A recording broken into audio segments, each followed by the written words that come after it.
धन्यवाद सभापति महोदय। हम ही को कातिल कहेगी दुनिया, हमारा ही कत्लेआम होगा।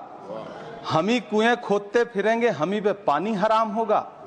सभापति महोदय, सन 1947 में दिल्ली की जामा मस्जिद की तारीखी सीढ़ियों पर खड़े होकर के भारत रत्न मौलाना अबुल कलाम आजाद साहब ने कहा था कि मुसलमानों कहां जा रहे हो, यह है तुम्हारा मुल्क, यहां तुम्हारे आबाओ अजदाद की कब्रें हैं। उस वक्त मौलाना आजाद की ये सदाएं सुन करके लोगों ने अपने सरों की गठरियां उतार करके रख दी थीं। आज उसी दिल्ली में मौजूद देश की संसद में एक बिल आया है जो हमसे उसी जामा मस्जिद की सीढ़ियों के सबूत मांगेगा, जो उन्हीं सीढ़ियों के पास अपनी कब्र में सोए हुए मौलाना आजाद को फिर से कब्र से सदा देनी पड़ेगी कि ये जो कब्र है वो मेरी कब्र है, ये किसी सरकार की जागीर नहीं है। सभापति महोदय, मैं जहां खड़ा हूं इसी संसद भवन के सामने सड़क के उस पार अपनी कब्र में सोए हुए भारत के पूर्व राष्ट्रपति फखरुद्दीन अली अहमद की कब्र है।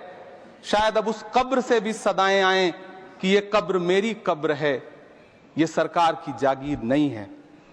सभापति महोदय, मैं वक्फ कानूनों में किए जा रहे संविधान विरोधी बदलावों के खिलाफ बोलने के लिए खड़ा हुआ हूं। संविधान का आर्टिकल 14 हो, 29 हो, 30 हो, चीख चीख कर कहता है कि देश में सब बराबर के हकदार हैं। आर्टिकल 26 कहता है कि सबको अपने अपने मजहबी कामों के लिए मंदिर, मस्जिद, गिरजाघर, गुरुद्वारों का निर्माण करने का हक है और उसका रखरखाव का भी हक है।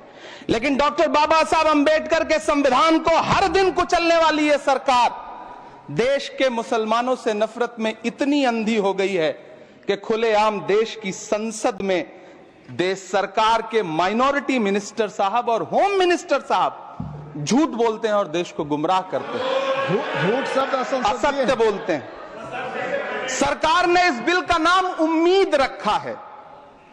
मंत्री जी कल से इसे देश के मुसलमानों के लिए नई उम्मीद बता रहे हैं। नहीं मंत्री जी, न तो यह बिल मुसलमानों के लिए नई उम्मीद है और न ही उम्मीद की नई किरण। सभापति महोदय, भाजपा ने पूरे देश में वक्फ के नाम पर कई सारे झूठ फैलाए हैं। आइए आज उनकी सच्चाई पर बात करते हैं। वक्फ ट्रिब्यूनल को ऐसे बताया जाता है जैसे वक्फ ट्रिब्यूनल कोई मजहबी खाप पंचायत हो। सभापति महोदय, जबकि सच्चाई यह है कि वक्फ ट्रिब्यूनल भी तो सरकारी न्यायिक विभाग है जिसमें सरकार द्वारा नियुक्त जज होते हैं, जिसमें प्रशासनिक अधिकारी होते हैं, कहीं ऊपर से थोड़ी आ गए। सभापति महोदय, देश के गृह मंत्री जी ने इसी सदन में कहा कि वक्फ ट्रिब्यूनल के फैसले के खिलाफ कोई कोर्ट नहीं जा सकता, जबकि सच यह है कि वक्फ एक्ट 1995 की धारा 83(9) के तहत हाई कोर्ट वक्फ ट्रिब्यूनल के फैसले की न सिर्फ समीक्षा कर सकता है बल्कि उसे बदल भी सकता है। सच तो यह है कि वक्फ बोर्ड खुद अपनी जमीनों के लिए कई सारी कोर्ट में मुकदमे लड़ रहा है। सभापति महोदय, दिल्ली की जिन 123 संपत्तियों को लेकर कल माइनॉरिटी मिनिस्टर, होम मिनिस्टर साहब और अभी आदरणीय नेता सदन बात कर रहे थे, आइए उनकी सच्चाइयों पे भी बात करते हैं।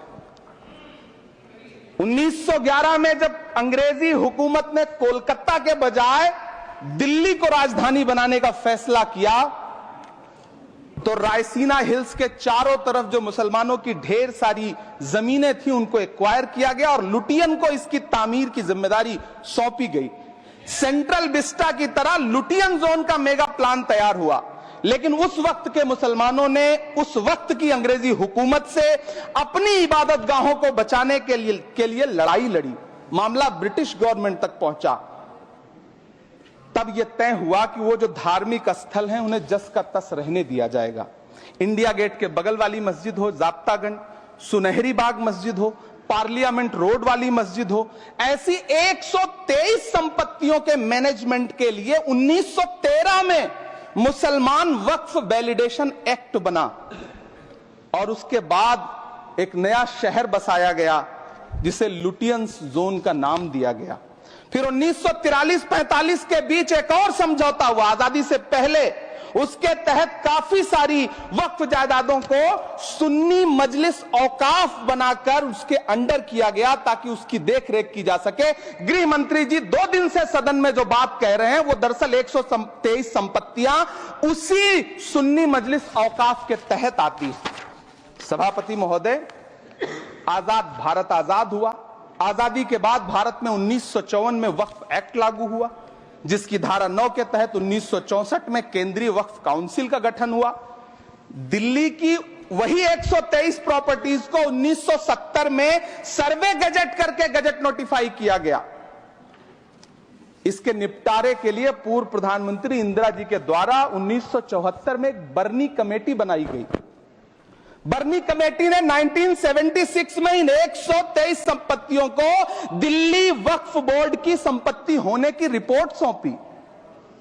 उस रिपोर्ट के आधार पर 1984 में कांग्रेस सरकार ने उन 123 प्रॉपर्टीज को दिल्ली वक्फ बोर्ड को सौंपने का फैसला किया, जिसके खिलाफ विश्व हिंदू परिषद कोर्ट गई। मामला 2011 तक पेंडिंग रहा। फिर 2011 में कोर्ट ने सरकार को आदेशित किया कि इसका निपटारा करो। तब 2013 में तत्कालीन यूपीए सरकार ने दिल्ली की उन्हीं 123 जायदादों को बर्नी कमेटी की सिफारिशों के मुताबिक वक्फ बोर्ड के हवाले किया। यही वो प्रॉपर्टीज हैं जिनके नाम से गृह मंत्री जी कल से कांग्रेस को कोस रहे हैं। फिर आई 2014 में भाजपा की सरकार, जो तब से इन जमीनों को हड़पने की साजिश कर रही है। जिस बिल को मुसलमानों के हुकूक की हिफाजत करने वाला बिल बताया जा रहा है, उसी को पेश करने के लिए और उस पर बात करने के लिए लोकसभा में भाजपा सरकार के पास एक भी मुस्लिम सांसद नहीं है। जिस वक्त, मैं लोकसभा कह रहा हूं, सुना करिए, जिस वक्फ बिल को मुस्लिम महिलाओं को हक दिलाने वाला बताया जा रहा है, उसे संसद में पेश करने वाली पार्टी के पास न तो राज्यसभा में, न लोकसभा में, न देश की किसी विधानसभा में एक भी मुस्लिम महिला सदस्य नहीं। कल किरण रिजिजू जी कह रहे थे कि रेलवे की जमीनें देश की जमीनें हैं, डिफेंस की जमीनें देश की जमीनें हैं। हां मंत्री जी, हैं, बिल्कुल हैं। ये जो वक्फ की जमीनें हैं, ये हमारे पुरखों ने धार्मिक कामों के लिए डोनेट किया है। तो हम भी तो इसी देश के नागरिक हैं, हम भी तो इसी देश के बेटे हैं। तो वक्फ की जमीनें भी तो इसी देश की जमीनें हैं, उनको पराया क्यों बोलते हैं आप? सभापति महोदय, अशफाकुल्लाह खान जब फैजाबाद की जेल में फांसी के फंदे पर झूल रहे थे, तो इसी देश की जमीन के लिए झूल रहे थे ना।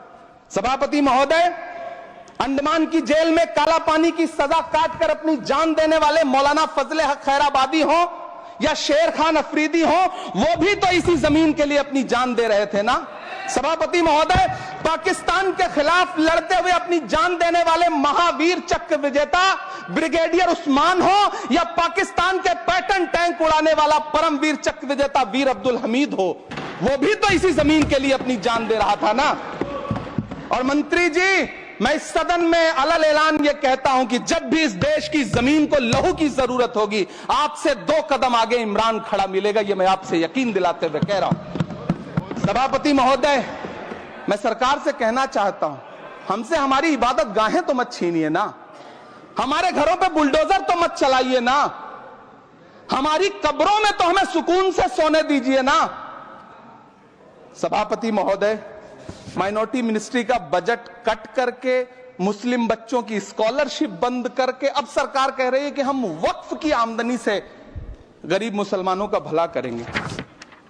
गुजरात की बेटी बिल्किस के बलात्कारियों की रिहाई के बाद उन्हें माला पहनाने वाली लोगों के नेता ये कह रहे हैं कि यह बिल मुस्लिम महिलाओं को उनका हक दिलाएगा। धन्यवाद मोदी जी, क्या बढ़िया सौगातें मोदी दे रहे हैं आप। पहले हमें गुजराते मोदी दिया, आप सौगाते मोदी दे रहे हैं।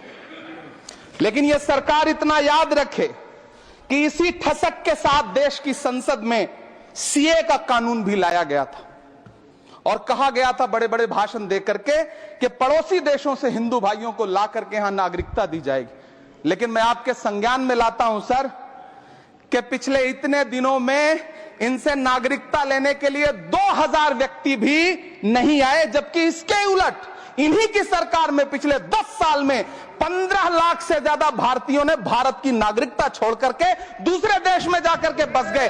यह हुआ उस कानून का अंजाम। सभापति महोदय, इसी तरह की जिद के साथ किसानों के खिलाफ भी कानून लाए गए थे। जिस तरह आज वक्फ के फायदे गिनाए जा रहे हैं, उसी तरह से किसानों को भी कृषि कानूनों के फायदे गिनाए गए थे। लेकिन अंजाम क्या हुआ?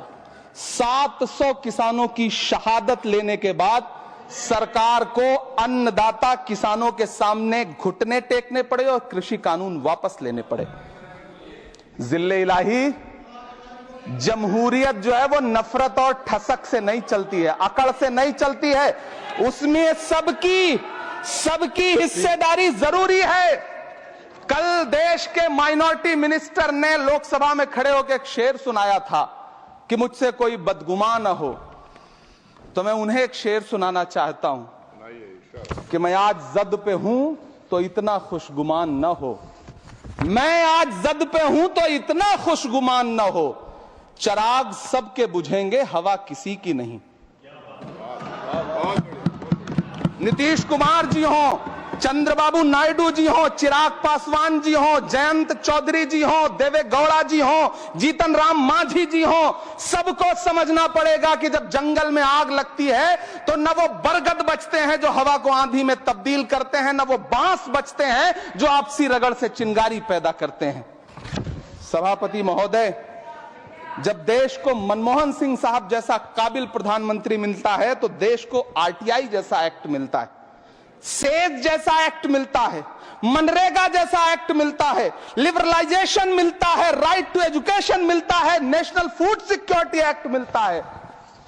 लेकिन जब देश को सौगातें मोदी मिलती है तो क्या मिलता है? सीए मिलता है, फॉर्म्स लॉ मिलता है, आर्टिकल 370 मिलता है, इलेक्टोरल बॉन्ड जैसा एक्ट मिलता है और वक्फ अमेंडमेंट एक्ट जैसे बिल देश को मिलते हैं। मुझे तो अपने हमवतन भाइयों से पूछना है कि आपको अपने बच्चों की तरक्की, खुशहाली और नौकरी की दरकार है या फिर मुसलमानों की दान की गई जमीनों को लूटकर धन्ना सेठों को देने की साजिश करने वाले कानून की? सभापति महोदय, यह सरकार रात के 3 बजे तक पूरे देश को जगा करके संसद में अपने ही नागरिकों को नीचा दिखाने के लिए वक्फ बिल ला रही थी, तो उधर रात के 1:30 बजे अमेरिका हम पर 26% टैरिफ लगा रहा था।